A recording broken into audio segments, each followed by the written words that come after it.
Bonjour à toutes, bienvenue sur cette nouvelle vidéo dans laquelle je vais répondre à la question suivante. Comment changer de vie? Changer de vie, c'est vraiment un rêve, je pense le rêve le plus partagé.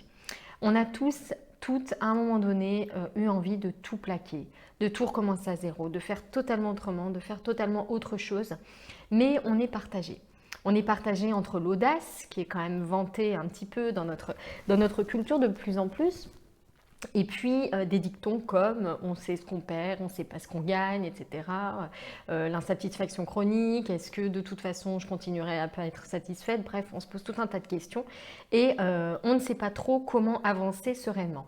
Donc c'est exactement ce que je vous propose de voir ensemble dans cette vidéo.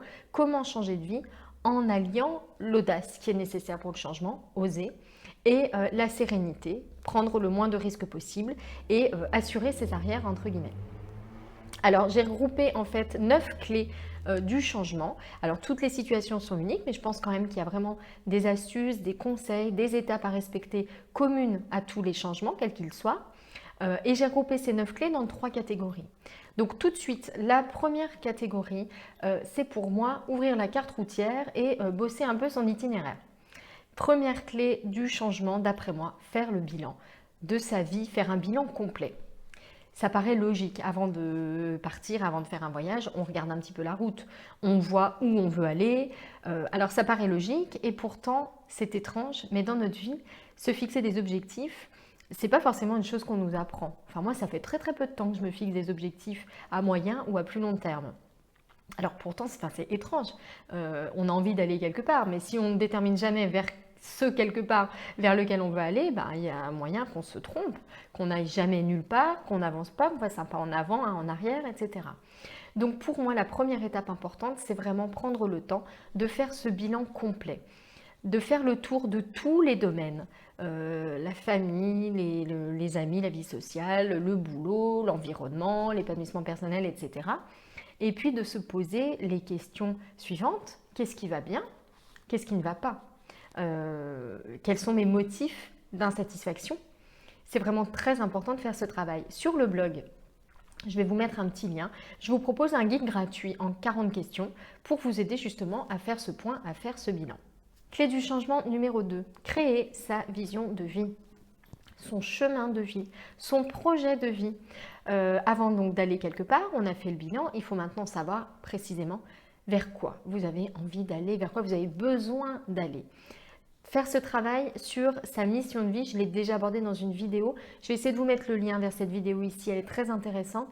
C'est pas simple en fait. C'est un travail qui n'est pas si simple. Qu'est-ce que tu aimerais faire? Quand j'ai commencé à me poser cette question, j'ai été très étonnée de constater à quel point c'était difficile d'y répondre. En réalité, il faut démêler le vrai du faux. Qu'est-ce que j'aime vraiment et qu'est-ce que j'ai appris ou j'ai prétendu aimer pendant des années et c'en est devenu une habitude pour faire plaisir par exemple à quelqu'un d'autre, pour répondre à un conditionnement, à une éducation, à des influences extérieures. Qu'est-ce que j'aime vraiment faire? Quelles sont mes valeurs profondes? Quelles sont les valeurs qui m'animent, qui me révoltent quand, quand cette valeur est mise à mal? Qu'est-ce qui me fait vibrer au fond? Donc ce travail sur vos aspirations, ce travail sur vos valeurs, c'est vraiment une étape incontournable. Donc il y a la petite vidéo que j'ai préparée sur comment trouver sa mission de vie, 5 petits jeux. Et puis je vais également vous mettre le lien vers un article que j'ai écrit, vers une vidéo que j'ai préparée il y a quelques temps sur la méthode ACT. La méthode, oh là je vais l'écorcher, je ne me souviens plus. C'est la méthode de l'acceptation et de l'engagement, la thérapie voilà, d'acceptation et d'engagement. Et c'est vraiment très intéressant, notamment sur le plan professionnel, pour faire le point et puis trouver les bonnes orientations. Donc je vous conseille vraiment d'aller voir ces 2 points-là pour déterminer votre vision de vie. Clé du changement numéro 3, s'écouter, s'accueillir soi-même, être présente. J'adore cette citation d'Eckhart Tolle qui dit « Dieu vient souvent nous rendre visite, mais la plupart du temps, nous ne sommes pas chez nous. » Je ne sais pas si vous avez cette impression parfois d'avoir totalement perdu le contact avec le présent. Par exemple, vous marchez d'un point à un autre, totalement en pilote automatique. Vous ne vous souvenez plus du tout de ce qu'il y avait autour pendant que vous avez marché, même d'une sensation de contact avec le sol qui était pourtant bien existante.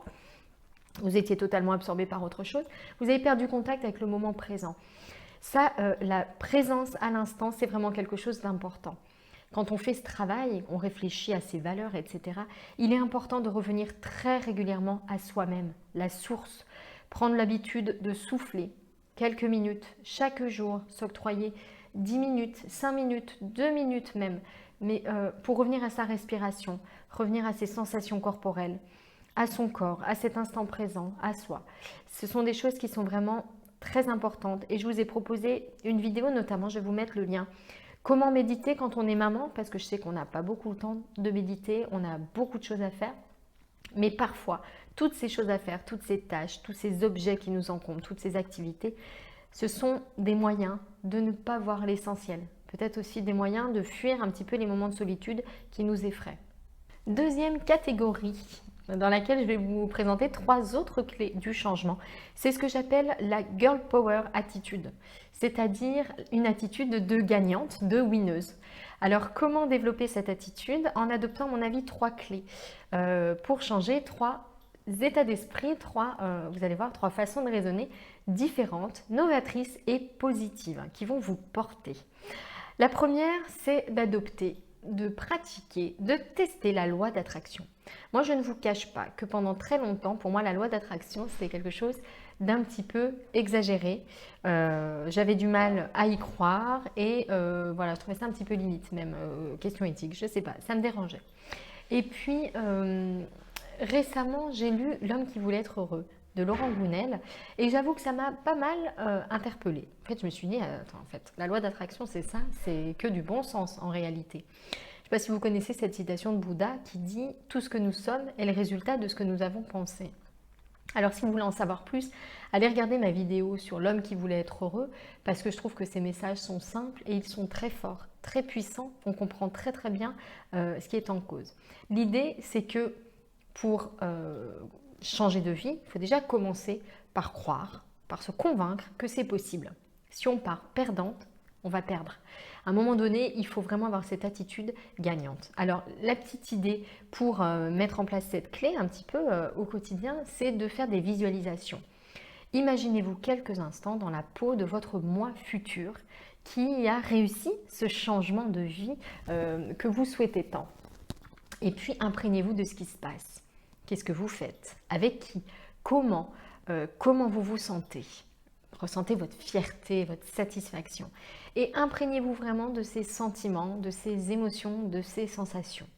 Essayez de pratiquer cela tous les jours, quelques minutes, pendant toute votre période de transition. Vous allez voir, ça va vous porter littéralement à accomplir concrètement les changements que vous souhaitez. 5e clé du changement, être patiente. C'est dur, je le sais, je suis totalement concernée. En fait, on est vraiment pressé d'y arriver.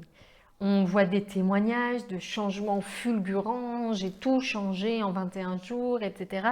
Et on a envie, nous aussi, que ça se produise, on a envie que ça se passe comme ça, on n'a pas envie d'attendre. En réalité, il y a une chose qui est très importante à retenir, c'est que finalement, ce n'est pas le moment où on va atteindre cet idéal, avoir terminé ce changement, qui sera forcément le plus heureux. C'est en réalité tout le cheminement. Tout ce qu'on va traverser avant d'y parvenir. C'est vraiment un enseignement important et je suis très contente, j'ai interviewé il y a quelques jours Florence Aven du projet Happy Flow et je lui ai posé cette question, je lui ai demandé qu'est-ce que tu aurais aimé qu'on t'apprenne plus tôt? Et elle m'a fait cette réponse, elle m'a dit j'aurais vraiment aimé qu'on me dise que l'essentiel ce n'est pas là où je vais mais comment j'y vais. Toutes les épreuves, les leçons, les réussites, les échecs, les rencontres, etc. Tout ce que je vais traverser, tout ce que je vais vivre, en fait, dans cet état de transition. Donc, soyez patiente et retenez bien que le meilleur moment, ça reste maintenant. 6e clé du changement, toujours dans cette catégorie Girl Power Attitude, c'est développer sa confiance en soi. Pour réussir à accomplir un changement de vie, notamment un changement majeur, il faut bien sûr avoir confiance en soi. Avec la confiance en soi, on peut aller très très loin. En revanche, si on n'a pas de confiance en nous, On part avec un très très sérieux handicap, même si nos compétences sont les mêmes que les autres. On part réellement avec un handicap, avec du retard. Alors, moi je me souviens de quelque chose qui m'a beaucoup marqué. Le premier stage de développement personnel que j'ai suivi, on a dû faire un exercice qui consistait à se mettre devant une glace et puis à se dire « tu es merveilleuse » avec son prénom. Mylène, tu es merveilleuse. Chacune devait, on a toutes pleuré. Tout le monde. Pourquoi? Parce qu'on ne se dit jamais des choses comme ça. On ne se dit jamais des choses comme ça bienveillantes, inconditionnées, spontanées. Non, il faut être critique, il faut être exigeant. Voilà, c'est mieux vu, ça fait plus sérieux d'être perfectionniste, etc. Mais il y a un moment donné, ça sabote notre estime de nous et on n'en a pas besoin. On est vraiment, je pense que c'est le mal le plus partagé au monde, le manque de confiance en soi. On manque toutes de confiance en nous. Alors essayez dans la mesure du possible de vous complimenter, de vous soutenir, de vous féliciter, de vous récompenser. Et si vous voulez aller plus loin, allez regarder ces exercices pour développer sa confiance en soi que j'ai préparé, que j'essaie de pratiquer au maximum. C'est vraiment très très important pour mener à bien les changements majeurs. Troisième catégorie de clés pour les 3 dernières clés du changement, c'est le pas à pas. Concrètement, le changement. Première clé du changement, se renseigner. Bien sûr, il vous faut une idée très très précise de ce vers quoi vous allez aller. Alors, aidez-vous de la petite visualisation qu'on a vue par exemple dans la deuxième catégorie et vraiment immergez-vous, mettez-vous à la place dans la peau de celui qui y est. De quelles compétences avez-vous besoin? Quelles sont les contraintes liées forcément à ce changement, à cette nouvelle situation, que ce soit géographique, professionnelle, etc., familiale? Quelles sont les contraintes? Comment les surmonter? Quelles sont les ressources dont vous avez besoin? N'hésitez pas à faire appel à des personnes qui ont déjà réalisé ça. Voilà, celle qui a vendu sa maison pour vivre dans une tiny house, contactez-la. Celui qui a décidé de quitter la France pour aller s'installer en Thaïlande, contactez-le. Voilà, la personne qui fait le métier de vos rêves, contactez cette personne, posez-lui des questions, préparez au mieux le terrain. Souvent, on n'ose pas demander, on a peur qu'on nous dise non. Mais qui répondrait non à une demande de conseil? J'aimerais vraiment faire ce que tu fais, j'ai besoin d'avoir des infos, est-ce que tu accepterais de me consacrer un quart d'heure, 30 minutes? Qui dirait non à ça? Vous avez très peu de chances d'avoir un non. Donc voilà, essayez de vous renseigner au maximum pour avoir le plus d'éléments concrets pour bien préparer votre changement. Clé du changement numéro 8, testez cette nouveauté que vous voulez mettre dans votre vie. Je sais qu'on veut tout du changement radical, mais si on veut limiter la prise de risque, faire les choses sereinement, cette option-là est vraiment très importante. Essayez de tester en protégeant un petit peu, en assurant vos arrières, cette nouvelle chose, cette nouvelle situation. C'est très difficile de faire la différence entre ce qu'on aime vraiment ou ce qu'on prétend aimer, entre ce qu'on n'aime pas du tout et ce qui en réalité est une simple petite peur à franchir, entre l'envie de quelque chose et la fuite d'une autre chose. Je pense que c'est quelque chose qui met beaucoup de temps, c'est des expériences aussi à acquérir. C'est difficile de tout savoir, de tout comprendre comme ça. Donc essayez dans la mesure du possible. Louez, pour reprendre les exemples dont on a parlé, louez une tiny house pendant 1 mois et voyez ce que ça donne. Essayez de faire un stage dans cette nouvelle profession. Partez en voyage, demandez un congé sabbatique ou une disponibilité. Partez en voyage 6 mois ou 1 an dans ce pays que vous convoitez. Bref, essayez de vous faire vraiment une idée précise en testant ce changement avant de tout plaquer et de changer radicalement. Et la 9e clé du changement, savoir s'organiser. Pour moi, une organisation béton, c'est vraiment un élément indispensable d'un changement réussi. Savoir exactement se fixer des objectifs, des sous-objectifs, avoir un plan d'action avec des échéances, savoir planifier, suivre, ajuster, replanifier, etc. Je pense que c'est vraiment très très important d'apprendre comment mieux gérer son temps pour dégager des marges de manœuvre pour faire ce travail sur soi, pour ensuite aller de l'avant. Et puis également apprendre à se féliciter, à se récompenser au fur et à mesure de ces petites avancées pour garder sa motivation intacte. J'ai interviewé il y a quelque temps Diane Ballona-Roland du blog Zen et Organisé, qui a écrit un livre encore très récemment, J'arrête de procrastiner. Et elle m'a parlé dans cette interview d'un outil magique qu'elle utilise au quotidien pour alléger ses journées, mais sans, sans diminuer un petit peu son efficacité.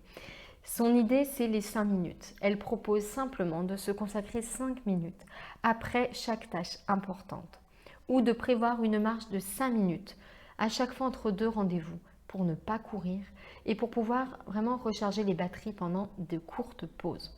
Ça ne réduit pas notre efficacité, mais ça améliore notre bien-être et notre sérénité, ce qui est indispensable pour tenir sur le long terme. Voilà, je viens de vous partager ces 9 clés du changement, d'un changement de vie réussi. J'espère que ça vous a plu, que vous sentez à quel point le changement est possible, même s'il n'y a pas forcément de recette miracle. La persévérance, ça reste toujours le maître mot, l'organisation, la persévérance. Mais je suis convaincue que tout ou presque est possible. Il y a très très peu de limites en réalité à ce qu'on peut faire, à notre potentiel, à notre accomplissement, à nos désirs et à nos rêves. Voilà, j'espère que cette vidéo vous a plu. N'hésitez pas à la commenter, la partager, la liker, etc. Je vous souhaite une très belle fin de journée et je vous donne rendez-vous très vite pour une nouvelle vidéo.